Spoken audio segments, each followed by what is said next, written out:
All right. Shalom, shalom, shalom. First and foremost, I want to give all praise, honor, and glory to our Heavenly Father and only begotten Son, Yahweh Ba'Hashem, Yahweh Shai Ba'Hashem, Raha HaKodash. Okay.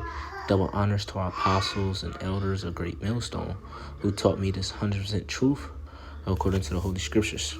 Peace, love, and salutation to you Akim out there that's been doing the work with truth and sincerity. All right, this is the brother Zariah Allah down here at the GMS Virginia camp, back with another lesson through the spirit power of Yahweh Shem Yahweh Shai. All right, and this lesson is entitled "Do More Than What Is Expected of You." Okay, Salaki. And the reason why I'm bringing out this lesson because the elder apostle Tahar, made a decree to, do your 3 lessons throughout the week. Okay, which is, not much, because if you're truly in the spirit of Yahweh Shem Yahweh Shai, you're studying, you're reading, you're watching lessons, you're able to do more than just 3 videos, And I came up with a challenge for myself, through the spirit, just praying to Yahweh Shem Yahweh Shai to give me the spirit to do more lessons and to, be in the spirit more. 30-day challenge to where I do a video every single day for 30 days straight. And if I can accomplish that, then I can put it in my arsenal to be able to do a lesson every single day, like it's second nature. All right, but I just want to read this article that I came across, concerning this lesson. Okay, so it says in Zion College, it says the lost art of doing more than expected. And it's basically going to go into some tips, okay, of why we should be doing more than what's expected of us, man, instead of just doing the bare minimum. Because this is Yahweh Ba'Hashem Yahweh Shai we're talking about. This is our nation. Okay, this is the kingdom of heaven, man.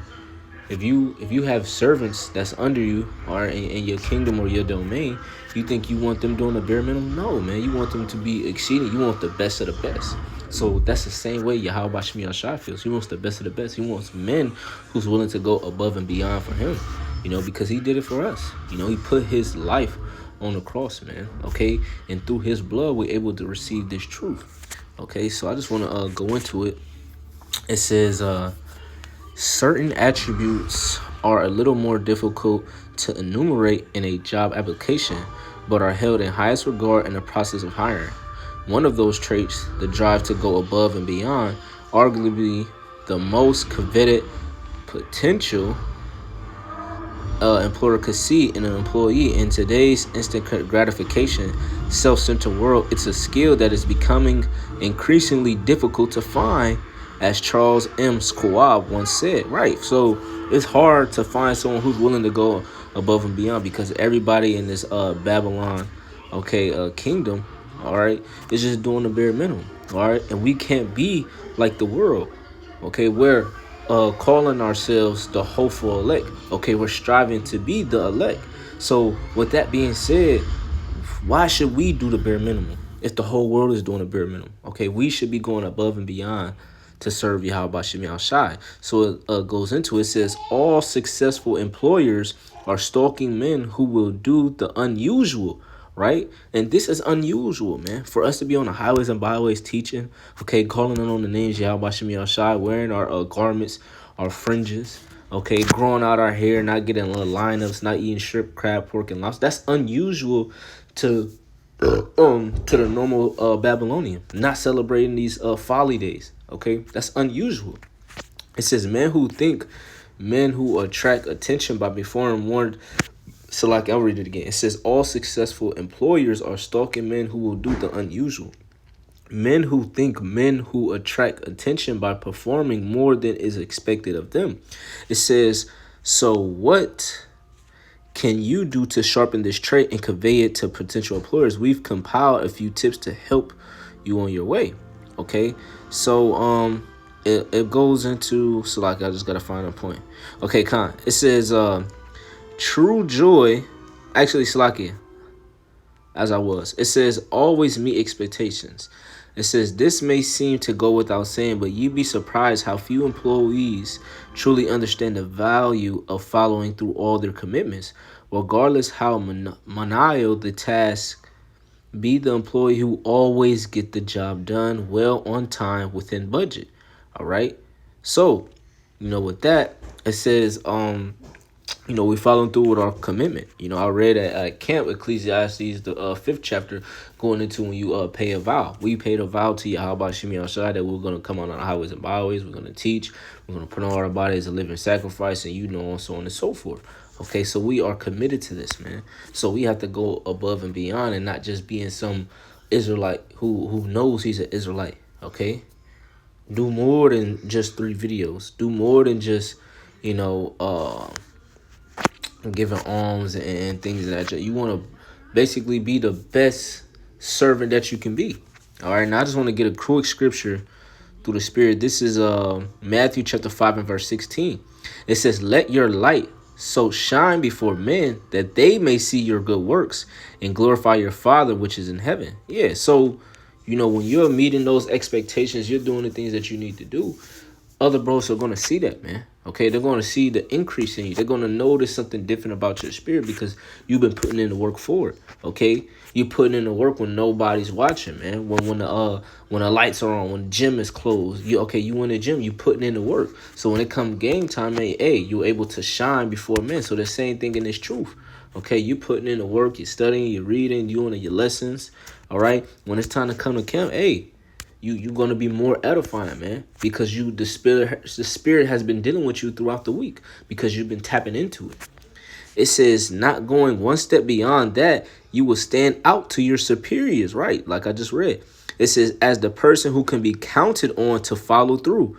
Make sure that you communicate your drive to consistently deliver in your cover letter application area, even though that has nothing to do with what I'm talking about. But it says you will stand out to your superiors as the person who can be counted on to follow through. Yeah, and you want to be an asset and not a liability, man. Okay, an asset is something. Matter of fact, let's just get the word asset.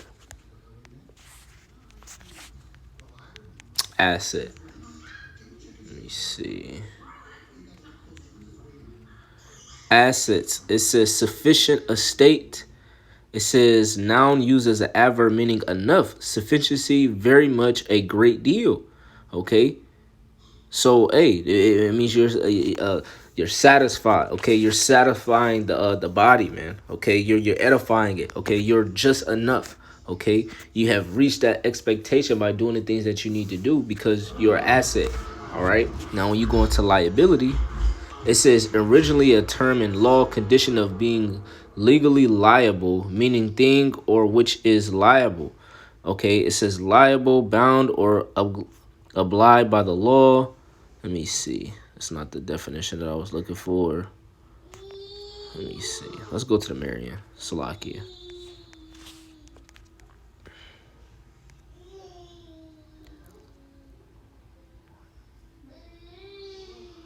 Liability. Salakia.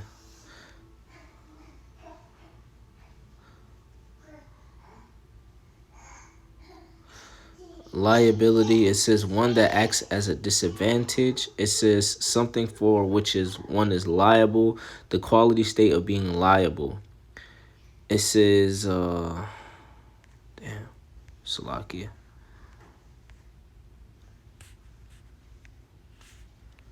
Liability. But for lack of better words, basically a liability is someone that you cannot count on. So the complete opposite of being an asset. All right. For some reason, hey, Merriam-Webster is giving the wrong and the freaking let me see. Let's look at it in here. Did I look it up in here? Salakia.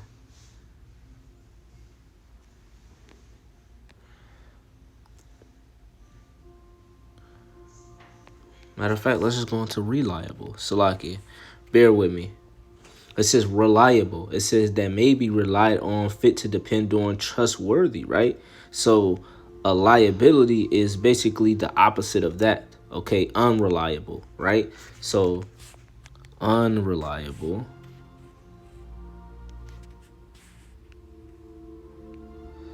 So unreliable, not reliable, okay? Liability, okay? They all go hand in hand, okay? So being an asset and being reliable is meaning you can be counted on to do this work. Can Yahweh Shemi Ashai count on you to feed his sheep? Okay, can he count on you to promote your body as a living sacrifice, to put the brethren before you? All right. worrying about the flock. Okay, what are you doing to help build up Dawada's tabernacle? Okay, that's what it all goes in. That's what it all boils down to. Salaki. So I continue on reading. It says, focus on achievements, not rewards, right? It says, true joy isn't found in being recognized and rewarded for your achievements. It says, satisfaction and joy comes from a job well done, from taking a pile of lumber and nails, building a solid foundation that will stand the test of time, or accessing a long-standing process, discovering ways to improve efficiency to save time, money, and energy down the road. It says, if you live your life focus on praise you earn from others, you are bound to be disappointed. Right. So we're not doing this work just to be praised, man, or be high-minded, or to be looked upon as some type of hero. No. Okay, we're doing this so we can get the job done, man. Okay, because we're satisfied in our hearts. Okay, we feel good. Okay, when we go to sleep, that look, we served our power the best way that we could today. And then when we don't, we just pray to the Lord Yahweh Shah to forgive us, and that we try again tomorrow. Because we're always trying to find ways to improve and do better. It says, but if you set out it says, but if you set out to do your very best at every task set before you and you accomplish it, you will attain lasting fulfillment that no one can take away. Yeah, because it'll be right within your spirit that, hey, look, man, I did the work today. I did my lesson. I read. I prayed to Yahweh Shemi Yahushua. I did the things that was required of me, man. Okay, and that's going to sit right with your spirit. But when you don't do a lesson and you don't read, you don't even pray to Yahweh Shemi Yahushua, you start to feel like the spirit is slipping from you, man. You start to feel low. All right. And then what? You really not going to get no type of praise or no reward, man, because you're not being diligent, man. You're being lukewarm. Okay, so every day that you pray to Yahweh Shem Yahshua to be able to do a lesson that day, and Yahweh Razak, the Lord is dealing with you, you'll be able to get one up, man. Because that's how the spirit works, man, and you have to trust the spirit. It says you'll find yourself naturally driven to exceed expectations just to achieve that feeling of a job well done. And that's ultimately what we want to hear from Yahweh Shem Yahshai, thou faithful and good servant, man. And receiving that crown, because we were diligent and we kept our hand on the plow, and we kept our head down, and we just kept working, man. Just going up, but just doing the job, just doing what is required of you, man. And if you have time to put in extra, then do extra, man. Okay, so it says, I'll continue now. It says, staying in a safe crowd won't get you far in life, right? So staying in a safe crowd, applying that to the spirit, man, being too comfortable, being too complacent. It says, so let's say, for instance, you do your three videos in a week, and you still got 4, maybe 3 days left throughout the week. There's still more time to do more lessons. So get it in while you can. Don't just be comfortable with just, I got my 3, I'm good, I don't got to worry about doing a lesson. Nah. Stay in the spirit, continue to go more, because once the Lord see that you're doing that, you receive that increase. It says successful leaders learn early on that you will be willing to put yourself out there. Think outside the box to make real change. And here we are trying to be changed, man. You asking for spiritual powers, you asking for a kingdom, you asking for servants, all right, but you're doing a bare minimum. That doesn't make sense. It says don't be afraid to ask questions, lots of questions. Try to do things differently than they have been done before.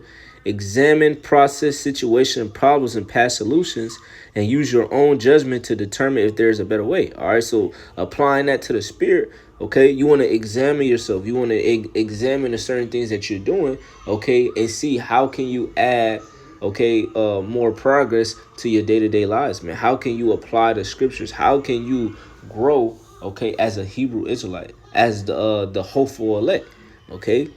And you literally learn through experiences, man. Yeah, of course, ask questions and receive counsel and apply that counsel that has been given to you, through Yahweh Shem Yahushai, through his prophets, or his through the elders of GMS, man. So it says, this attitude takes courage and may not always make you popular with those who prefer the status quo, but those hiring managers and supervisors notice the self-starters, the workers who ask questions, think for themselves, and seek to create solutions. Take the time to demonstrate your solution-oriented approach through examples in your resume and doing interviews. I just wanted to finish that out. And this also could apply to you getting a job as well. This could be a tip for a bro to, getting a job in Babylon, man. Okay. because we have to be great in all things, man, not just with this truth, man. We have to be a well-rounded individual, man. Apostle Rakar was going into that, man. Being a true man of the Lord, man. Okay, not just knowing the scriptures, learn experiences in life and grow. Okay, so that way when you apply to the truth, you're able to speak about your experience and give your testimony and be able to help and grow other brothers, man. Okay, so it says, I'll jump down. Let me see. Slacky, I actually have a precept. This is 2 Timothy chapter 4, and I'll start at verse 1. It says, I charge thee therefore before Yahweh and the Lord Yahweh Shah Hamashiach, who shall judge the quick and the dead at his appearing in his kingdom. It says, preach the word, be instant, right? Meaning on fire. Okay, because if you're instant, you're always willing to do the work. You're always on fire. You're always thinking about how you can, do the work. You're meditating Yahweh Shemi Shai, man. Even when you haven't done a lesson or, you know what I'm saying, you haven't read that day, you're always thinking like, okay, I need to get a lesson up. I need to read what I'm going to read. You planning your day out, okay, to serve Yahweh Shemi Shai, because everything that's outside of this truth, okay, you have to tailor it to the truth, man. Okay, because the truth comes first. It says, preach the word, be instant in season, out of season, reprove, rebuke, exhort with all long suffering and doctrine. For the time will come when they will not endure sound doctrine, but after their own lusts shall they heap to themselves teachers having itching ears. And they shall turn away their ears from the truth and shall be turned unto fables. Yeah. So I can. And these people, man, that's not, continuing in the sound doctrine that they have learned, man.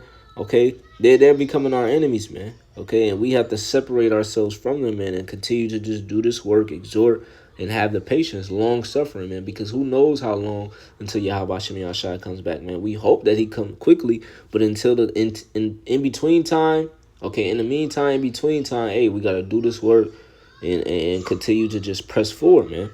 So it says, verse 5.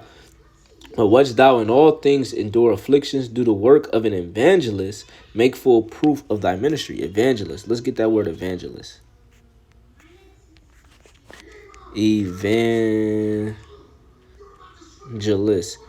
It says Matthew, Mark, Luke, or John. It says preacher of the gospel, literally bringer of good news. Okay, evangelist, right? Messenger. All right, let's see what else. Yeah, Khan. So basically just preaching the word, man. That's what the evangelists do. It's all about preaching the word, man. Okay, make full proof of thy ministry. For I am now ready to be offered, and the time of my departure is at hand. I have fought a good fight. I have finished my course. I have kept the faith. And that's ultimately what we want to do. We want to finish the course, man. We want to get the job done.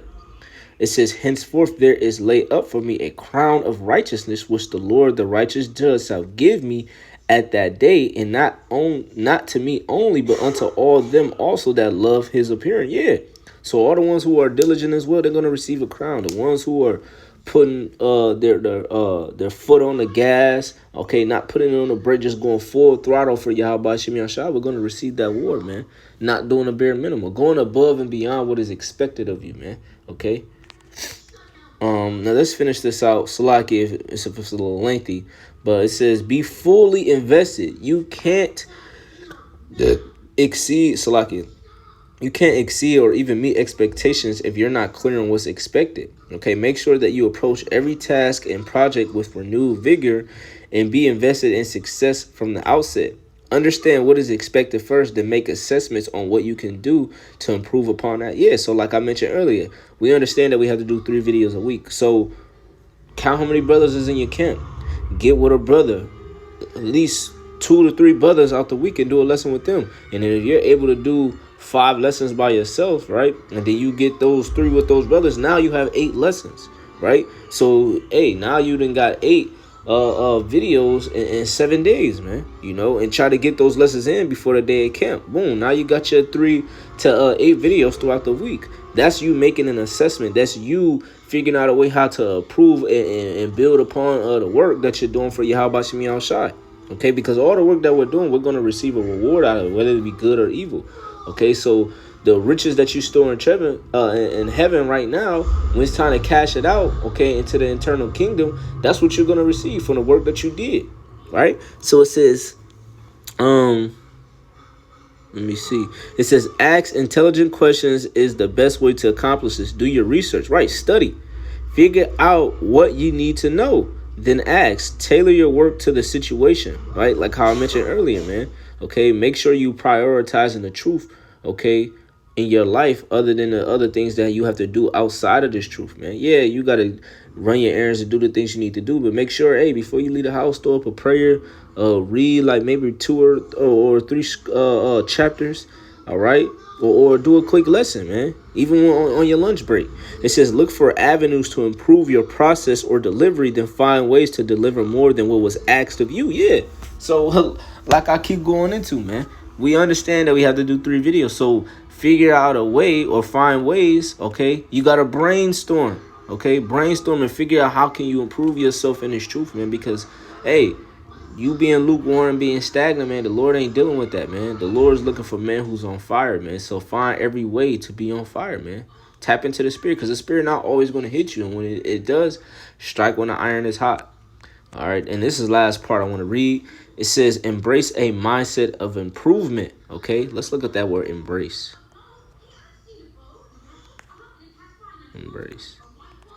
Embrace. It says, hold someone closely in one's arms, especially as a sign of affection. Accept or support a belief, theory, or change willingly and enthusiastically. Right.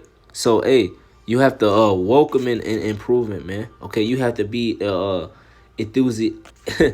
enthusiastic, man, or enthusiastic. Okay. Meaning that you high in energy. You matter of fact, let's just get it. Enthusiasm, right? Enthusiasm. It says divine inspiration. It says be inspired or possessed by a power, be rapt, be ecstasy. It says divinely inspired, man. Okay, so hey, we inspired by this word, man. Okay, we're what's another word I'm trying to use? Basically how before, Jake going to the basketball games, to get that speech, or football games, they get that speech, and then now everybody's all pumped up, ready to win this game. We got to be amped up in the spirit, man. That's being enthusiastic, okay, having an enthusiasm with this truth, man. All right. And matter of fact, since I said that, it says for Galatians 6:8, for he that soweth to his flesh shall of the flesh reap corruption, but he that soweth to the spirit shall of the spirit reap life everlasting. And let us not be weary in well doing, for in due season we shall reap if we faint not. Yeah. So not being weary, man, not being all low. Okay, you want to have enthusiasm when you're doing this work, man, because this is well doing. Okay, this is something to be proud of, man. Boasting in doing the work. Okay, boasting in serving Yahweh Shem Yahshai sincerely. Okay, with humbleness. So continuing on, it says, embrace a mindset of improvement. So you supposed to, bring that in. Okay, add that, as a trait to yourself, man. It says, when each project launch or presentation is over, seek feedback so you can discover areas you might improve in the future. In other words, you should be a constant state of improvement. Right, so you don't want to be complacent. You always want to find ways to better yourself. It says there's no point in which you reach perfection and no longer need to try. Yeah, because we know on this side you're not going to be perfect. So we strive for that perfection, because eventually when we get changed, that's when we're going to receive perfection. But what? We got to go through the mud. It says you shall always be seeking to do better than the last time, to produce more than in the past. This is the type of performance that stands out, right? So, hey, you did 3 videos last week, try to get 4 up this week. You did 4 last week, try to get 5, and so on and so forth, man. All right, and if you hit your highest, number of videos in a week, try to keep it consistent, man. Try to keep yourself above 5 lessons, whatever the case may do. And if you do under 3, then next week you go harder, man. Because the spirit is like the one. The spirit's not always going to be on you to do all those lessons, but hey, as long as you pray to Yahweh Shem Yahshai and you're doing what you need to do, hey, you get your 3 to 4 videos up. Just challenge yourselves, man. That's all I have to say to that, man. Just challenge yourself, man. All right, so I'll finish this out. I'll read it again. 2 Timothy 4 and verse 8. Henceforth there is laid up for me a crown of righteousness, which the Lord, the righteous judge, shall give me at that day, and not to me only, but unto all them that also that love his appearing, man. It says, do thy diligence to come shortly unto me. All right, so hey, we have to be diligent, man. We gotta be circumspect, and we have to be on fire for Yahweh Shem Yahushai, man. You know, and continue well doing. All right, don't do the bare minimum. Go above and beyond for Yahweh Shem Yahushai, man. Okay, because at the end of the day, we want to hear those words, "Thou faithful and good servant," man. You know, so this was a little lengthy, so salaki for that. A little willingness us was edifying through the spirit and power of Yahweh Shem Yahushai. I'm going to close out and give all praise, honor, and glory to Yahweh, Ba'ashem Yahushai, Ba'ashem Rakah HaKodash. Double honors to our apostles and elders of Great Millstone, and Kazak Shalom to the whole elect. Kwame Yasharal and Shalom.